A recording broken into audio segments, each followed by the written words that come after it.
Здравствуйте, меня зовут Елена Баженова, я рада вас приветствовать у себя в гостях. Виноградный сок настолько вкусен и полезен, что его смело можно назвать живительным эликсиром для организма. Значит, сегодня будем закрывать виноградный сок, тем более мы собрали ведро винограда Лидия. Сейчас я вам покажу его.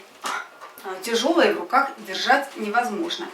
Так, вот виноград, надо его хорошо перебрать, освободить от веточек и, конечно же, помыть. Ягоды перебраны и помыты, теперь нужно отжать сок. Делаем это любым удобным для вас способом. Самым простым это отжимаем ручками, перекручиваем через мясорубку или блендером измельчаем. Но затем надо будет отжать сок через марлю, чтобы не попался жмых. Я буду перекручивать сок через соковыжималку. Она шнековая, выжимает до 90% сока из фруктов, овощей и ягод. Жмых выходит довольно сухой. В общем, делает это бережно и аккуратно. Начинаем выжимать.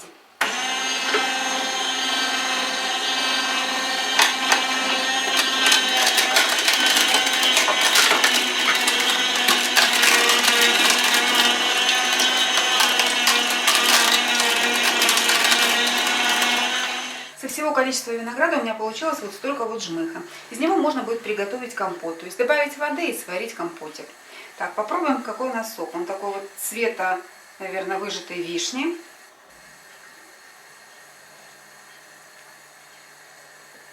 На вкус в меру сладкий, такой слегка терпкий и с мякотью.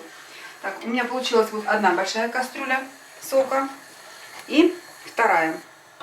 Тут уже не полная кастрюля, доливаю, так как я буду сок готовить на зиму, поэтому мне его надо будет прокипятить. Включаю нагрев и довожу до кипения одну и вторую кастрюлю.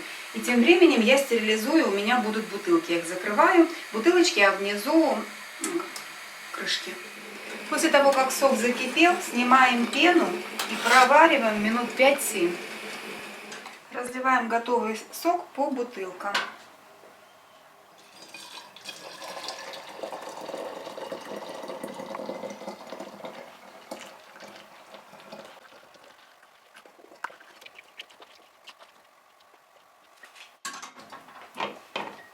И закрываем крышками плотно.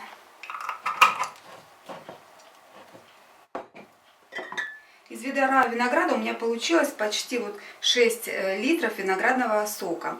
Дальше мы наши баночки ставим в теплое место. Хорошо их укутываем одеялом или теплым полотенцем и оставляем так до полного остывания.